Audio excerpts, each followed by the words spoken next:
So, see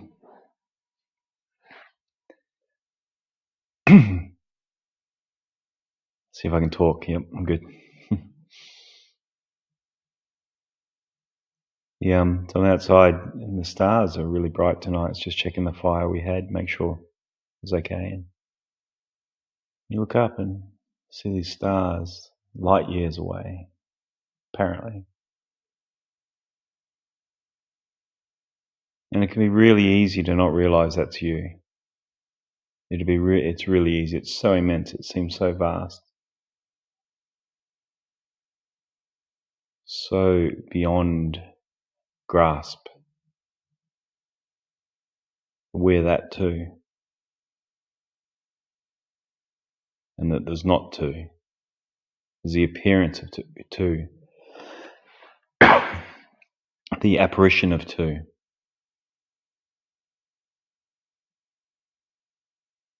But it's all the one thing. Space between the stars and the viewer, the star itself are all the same substance.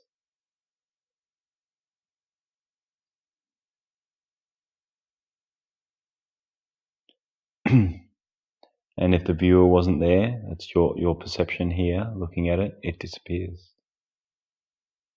It's all reliant on you. There's no independent object to you. There's no separate object to you. None. No you know that. No perceiver. Nothing. Like in deep sleep at night, where does the universe go? Disappears, doesn't it? You're in deep sleep, everything's gone. You wouldn't even know if you didn't wake up again. It's over, it's finished. It's like a death. You close your eyes and go into a deep sleep, and you're not in a dream state, you're not in the waking dream. This is a waking dream, and you have a sleeping dream, and you have the deep sleep state. All states, they all come and go, therefore none of them are actually real. They all come and go. If it's real, it doesn't leave. In the background is what never leaves of that, all three states. So when you're looking out here, all this comes and goes, those stars come and go, you come and go. It's all transient. It's all flux. We were watching the fire earlier, the way it was burning and swirling, and the flames were coming and going so rapidly. It is no different. Just apparitions against a backdrop.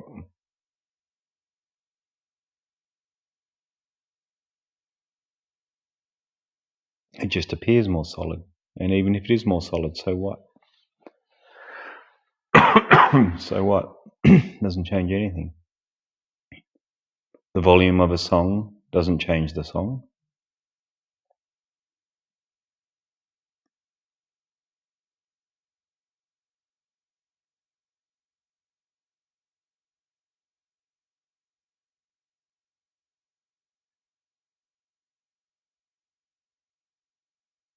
It's all one thing.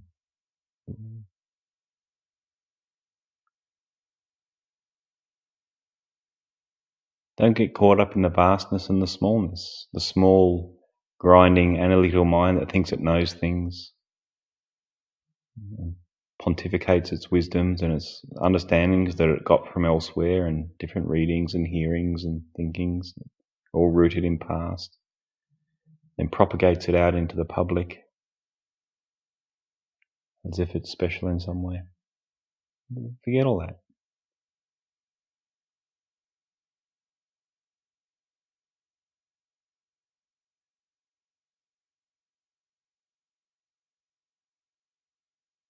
The vastness and the smallness are all one thing.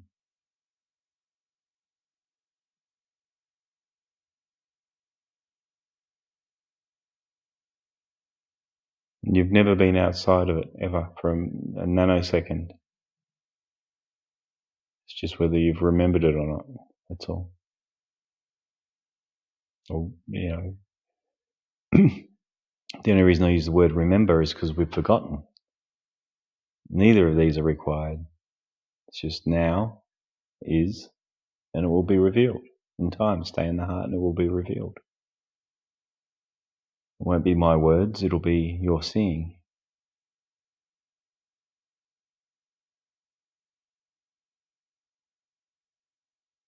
And when it's your seeing, then you remember the seeing. Whenever you forget, you keep coming back to it. Dropping, surrendering, keep coming home. It's home.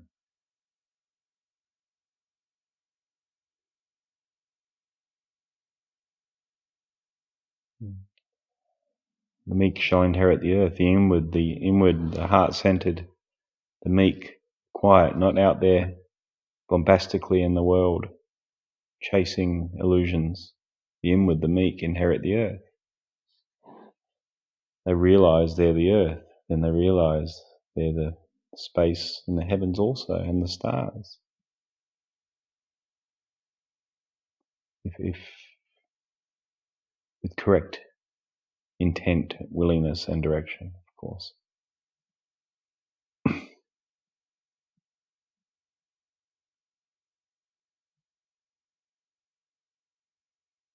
So you can rest in that. You don't have to fight anymore.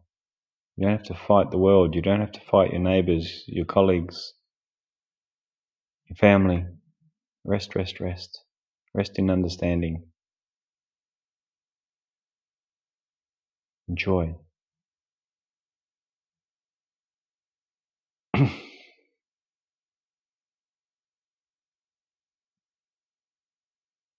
Outside of imagination, is there anything outside of this room?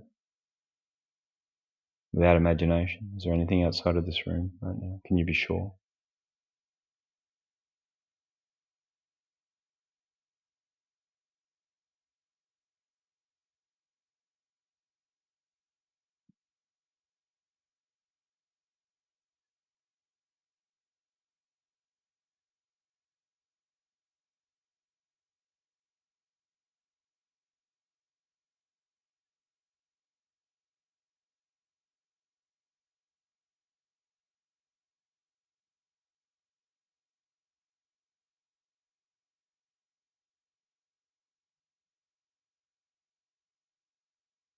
Can you be sure? Is there anything outside?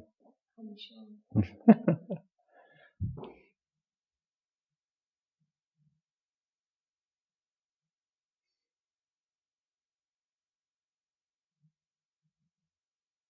It's like gaming. You play a first-person shooter game. There's nothing behind you until you turn and look at it. It takes way too much computation power to create everything at once. So it's only computed where you look. It comes into reality as you observe.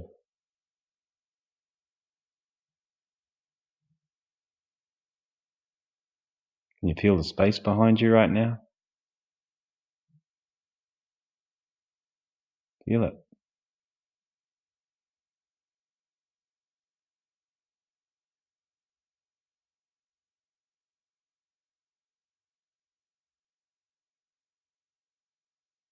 It's magnificent. Nothing to fear. It's so alive. It's more alive than any human. It's aliveness itself. Some call it God. Some call it Brahma. Some call it Shiva. Whatever you want to call it. Makes no difference. It's the same thing. It's the one thing. The names are pointless. You're it too.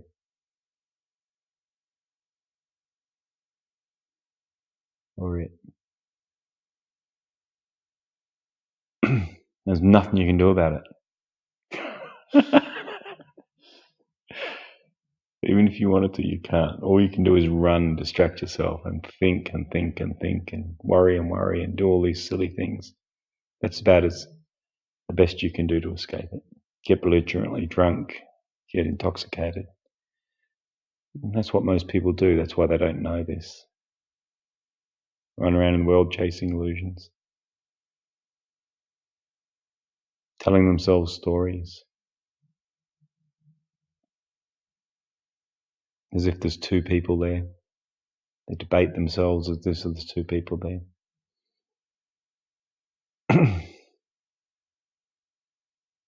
The truth is, you don't have a choice. You're the one thing.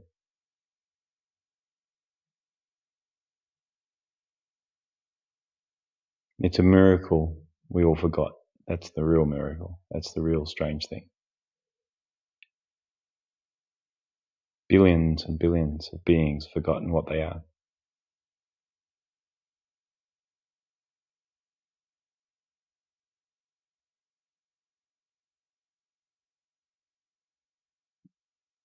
So it's a homecoming. There's no parade.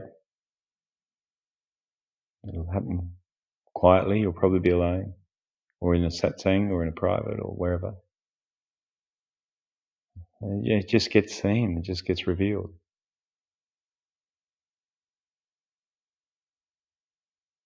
It's like a dropping. Oh.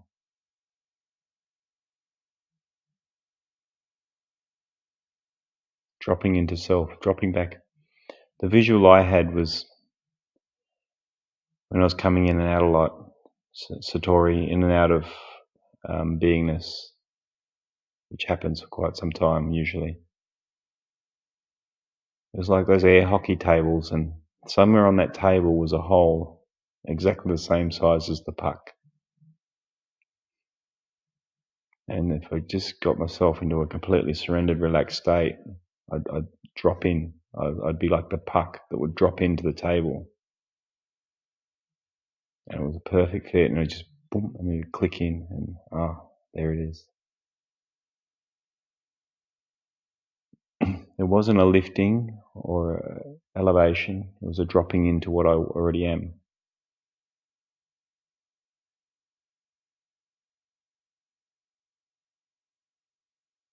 It wasn't a leaving of the body and all these things. I saw a guy came here a couple of times advertising an Indian guru's 21-month course on how to leave the body and come back. 21-month intensive. I'm like, well, why do you want to leave the body in the first place? What's the point? Why would you want to spend 21 months of your life doing that? What's the point of that? Or I'd recommend everybody comes back into their body. Because everybody's up here in their head, floating around in ideas and thoughts, dream states.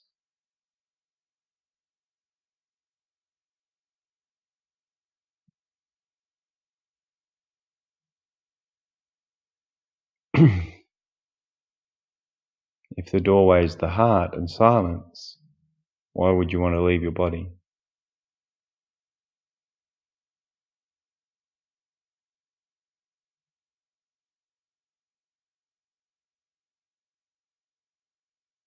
There's so much bullshit out there, it's not funny.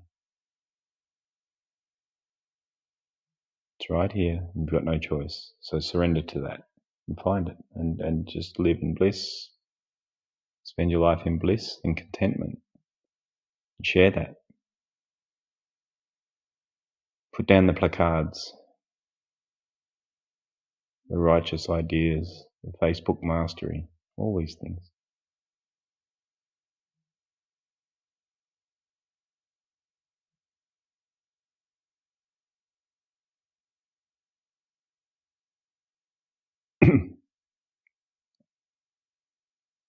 If you wish, it is your choice. Stay deluded or come home.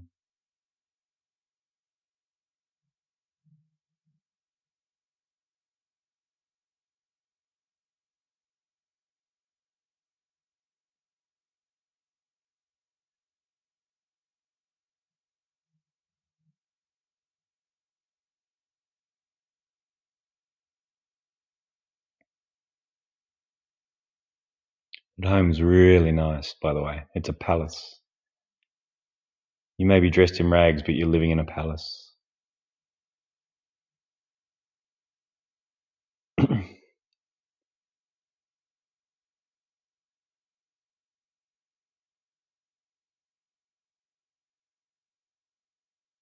no one can see it. Only you know.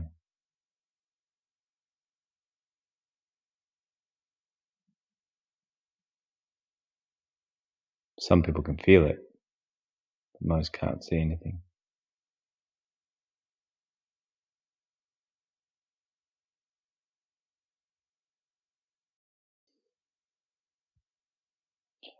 But if she's content, it sounds like the problem's fine there. And if she is, you're carrying a story as an adult that maybe doesn't need to be there anymore. That's how it feels. Because she seems okay. Then she's okay. Check in with 4, 5, 6, and 7-year-old too. I'll sort her out too. Well, it's not sorting her out, just be with her. You know what I mean? Like, it's not so much something to fix. There's just a healing to happen, just an allowing to happen, allowing the understanding of a older, wiser aspect of self, of being here, permeate into a younger one that was confused about its responsibilities and the level of them. And allowing that intelligence or knowledge to seep in to the younger you. So the younger you can rest. You go, oh. Yeah? And then it'll work its way back up to now.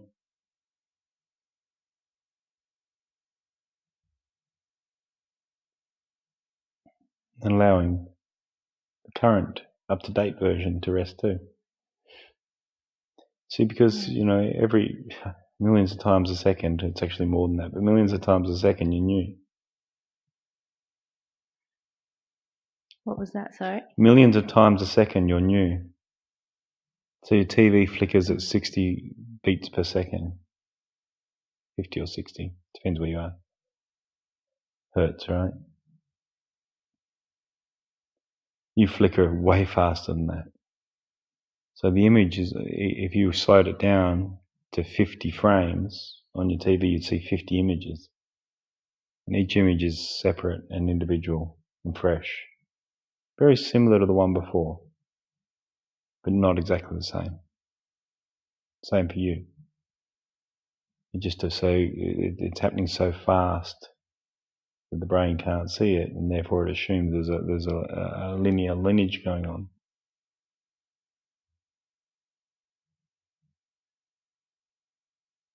And everybody's acting that way and behaving that way and telling you that way and teaching you that way. And language is revolved that way and created that way. And we're not language either.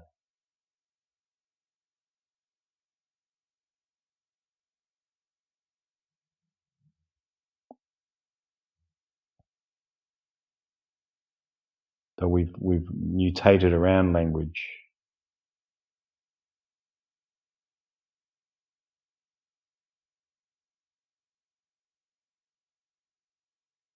And thoughts use language.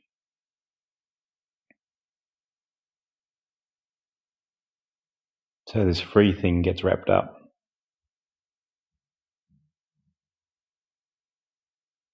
Silence gets disrespected, dishonoured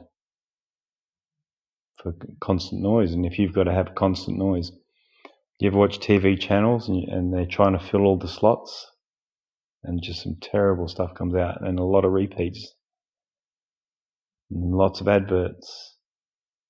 This is what if the mind doesn't know silence, this is what it has to do. It has to be like a bad TV channel, desperate to find content. So it'll put up with any content just to keep the noise running. And the content poisons us.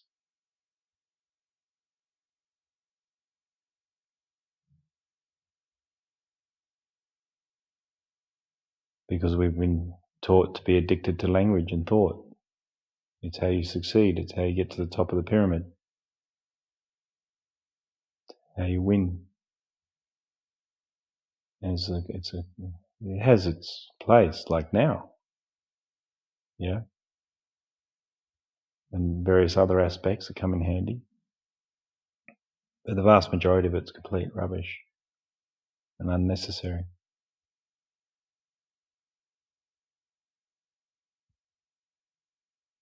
And when you slow this hyperactive computer down, and it starts to get some space in its spewing forth of ones and zeros, you start to see a different aspect of life. And that this primal mind that we're running, that we're so proud of, slowly becomes a bit of an annoyance.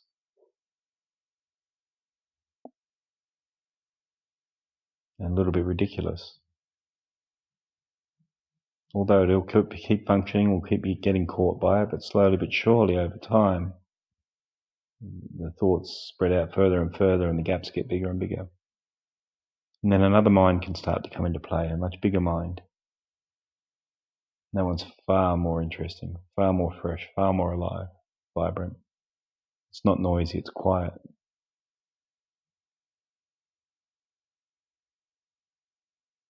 And understandings just arise or reveal.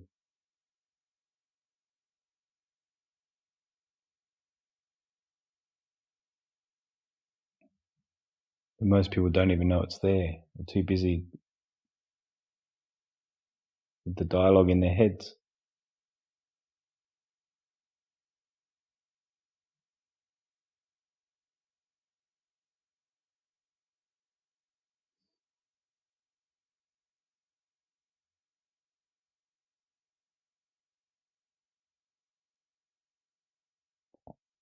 So as you come here more and more, you'll start to see this more and more, I think, and you'll understand it more and more. I think you already sense something's not right quite clearly.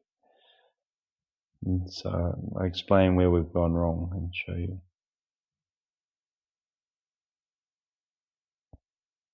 Try to, at least. It's quite confronting because... Of course it is. I think I've suffocated myself with disturbance. I've kept myself so busy on purpose. Hence the statement, is it done yet? Yeah. Next. Yeah. Yeah, that's okay. It'll take a while to slow it down. You can still be efficient in the world. This only improves everything, but you'll find out that maybe you're doing things that don't need to be done. You'll start to find lots of things that don't actually need to be done. They're not as important as we thought. So we find time in this way. And then we find that we actually, although the impulse is very strong to keep stepping forward and leaning forward into the future, when that starts to back off, we start to find a lot of space in our life and time in our life. And we can relax and our shoulders can drop and we start undoing the pains we're carrying that have been driving us forward and the ignorances that have been driving us forward, the beliefs we've been given, handed down. Rewarded when we achieve a lot, unrewarded when we don't. Yeah, we've been programmed to be no more than ants. Sophisticated ants. So sophisticated we torture ourselves, unlike the ants. We harm each other for no reason. We harm nature and animals for no reason, other than ignorance and belief that we're superior to the environment and life, when we are actually life. We hurt nature and the environment, we hurt ourselves. You see, you wake up and you get deep into awakening and it's just natural to help others because it's you. A part of you suffering. You might as well say something if you want to hear it.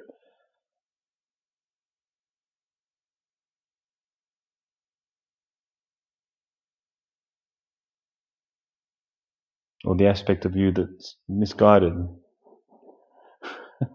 Just like you were, just like this aspect was once.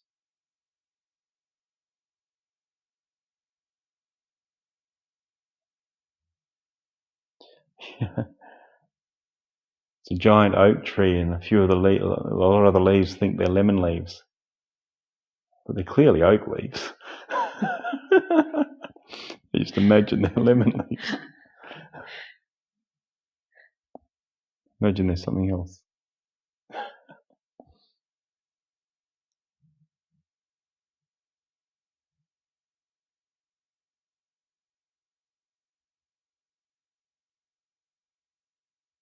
So yeah, maybe go back through this thread, because I think, just coming back to the start, just go back through a few aspects of times when it's been really strong, this guilt.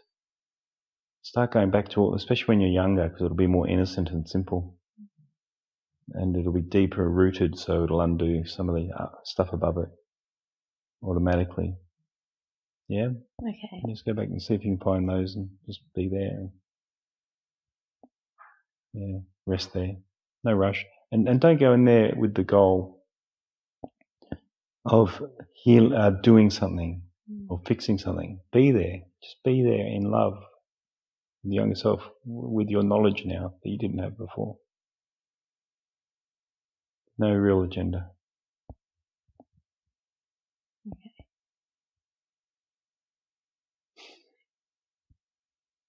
Try it anyway. Let me know how you go. I'll definitely try. Okay. Have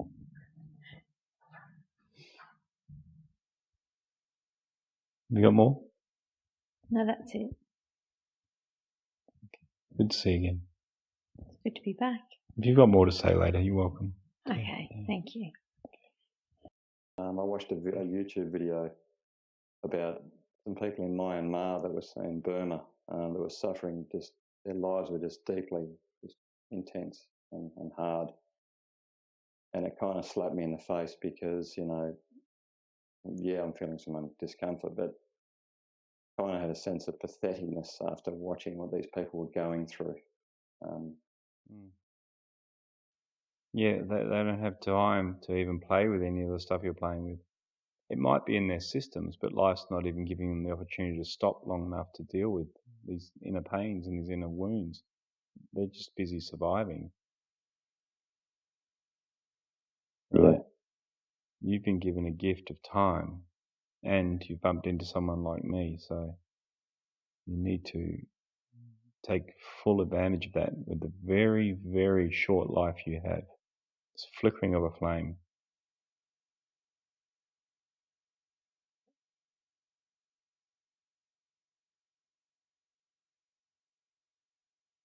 Find out what flickers the flame, and you'll be fine. And stay there.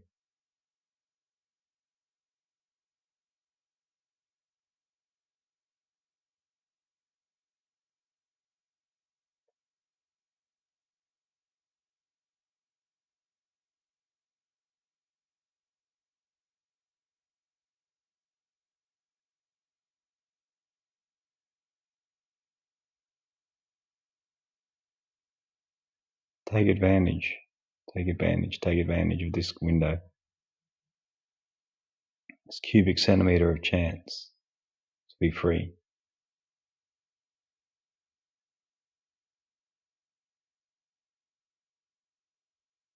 You've distracted yourself for millennia. Now is your window.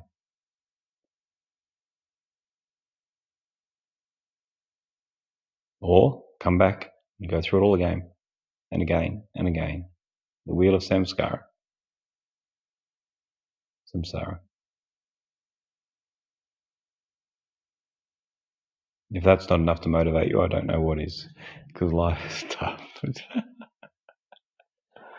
As great as it is, it's just hard work too, isn't it?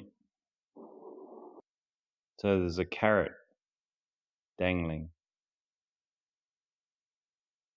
for success. And when you don't get a little bite of that carrot, you're not happy.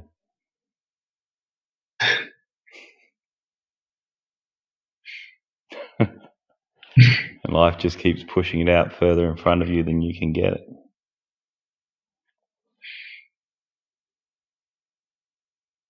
And you suffer. Because you want that reward, you want that carrot. It's so sweet.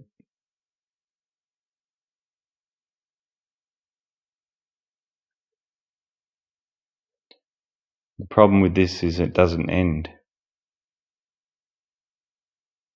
It will never end. This will be your life. constantly chasing a carrot just out of reach, and occasionally the wind blows right and it lands in your mouth and you get a little bite out of it.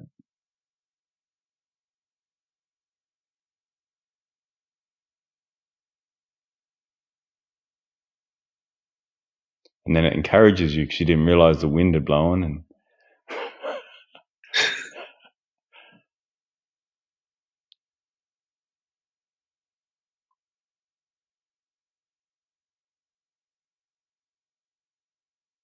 there's nothing wrong with being successful. What's the price?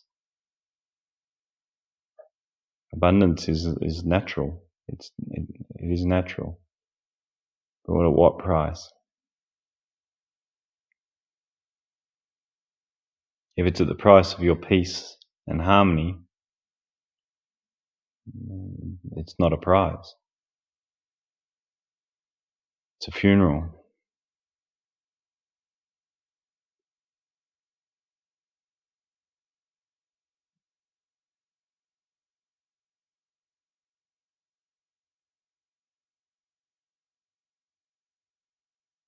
It's a death.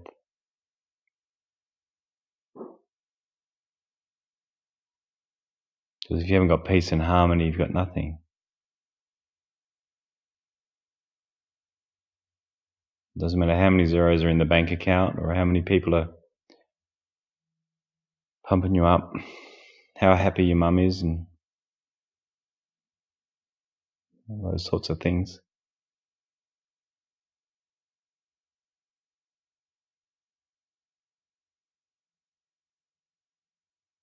Because what she thinks is success is what she was told is success also.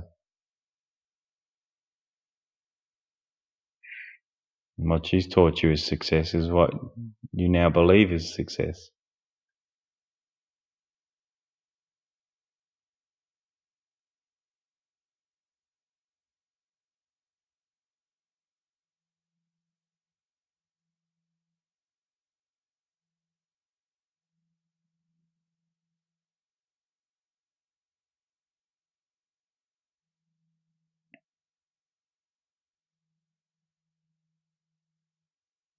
And you keep doing this, it's going to cost you. It'll cost you a kingdom, the real kingdom.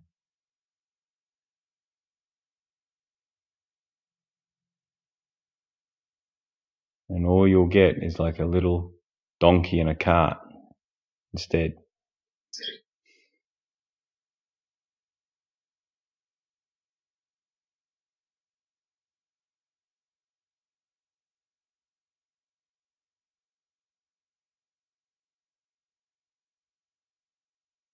And you won't even know you missed out on a kingdom, and you'll be so happy with your donkey in a cart for a while.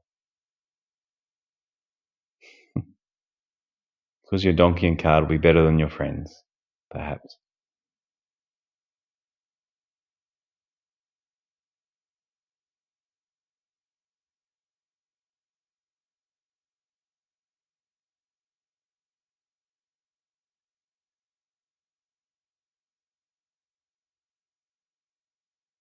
So it's up to you. You're smart enough. You know my words are true here.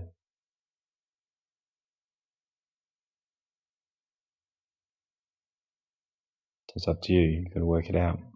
You posted in the group some stuff that was accurate, and you need to just go back and reread that and go through the inventory, work out what you want.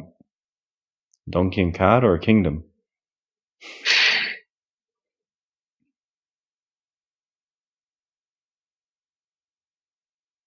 Because a donkey and cart's disguised as a kingdom, you know?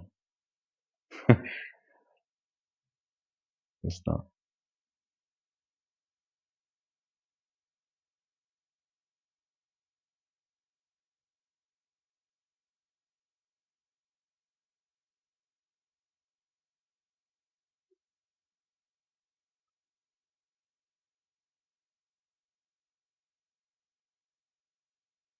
So you're suffering from one of the most common things is outcome-orientated existence, outcome-orientated happiness.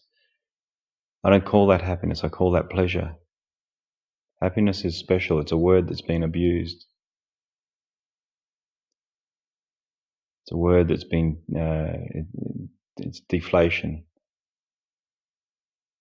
Happiness to me is not outcome orientated. It's just a natural state of being. Pleasure is outcome orientated.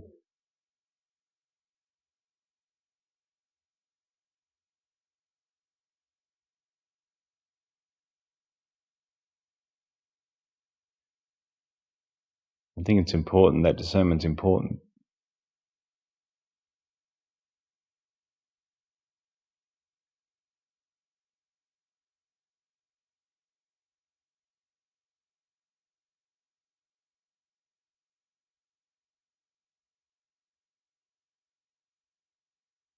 And to find happiness, we do need to go through our inventory with a fine-tooth comb and really work out what we want and don't want, need and don't need. Because some of our obsessions can consume our entire life, or the vast majority of it. It's a funeral. It really is. It's a very slow, long funeral. And the band's looping the same old songs.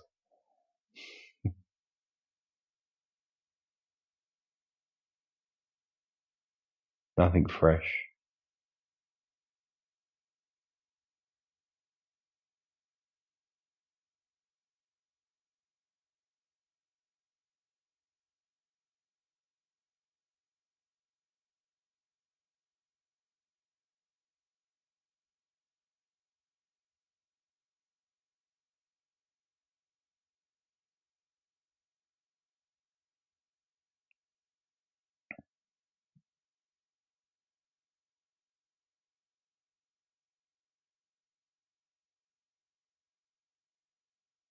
Because the only thing that's fresh and alive is right now. Always.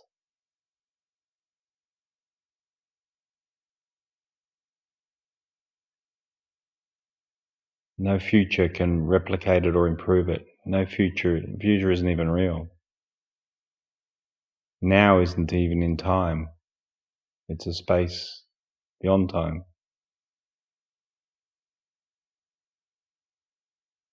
Before the idea of time that humans created. No one else, nothing else. Human's mind and the language machine.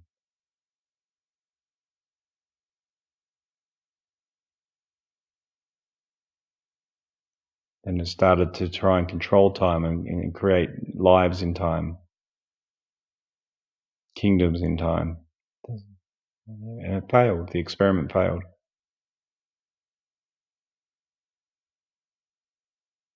But it's ongoing. So it's a matter of merging what I'm talking about and existence, this life here, balancing things. It's a fine line. A razor's edge, I've heard it called.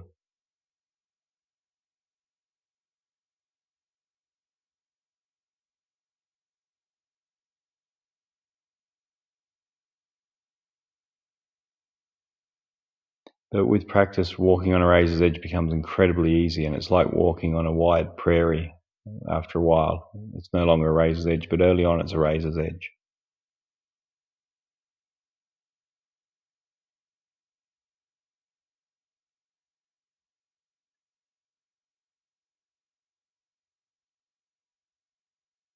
So when you're on a razor's edge, beyond a razor's edge, stay there.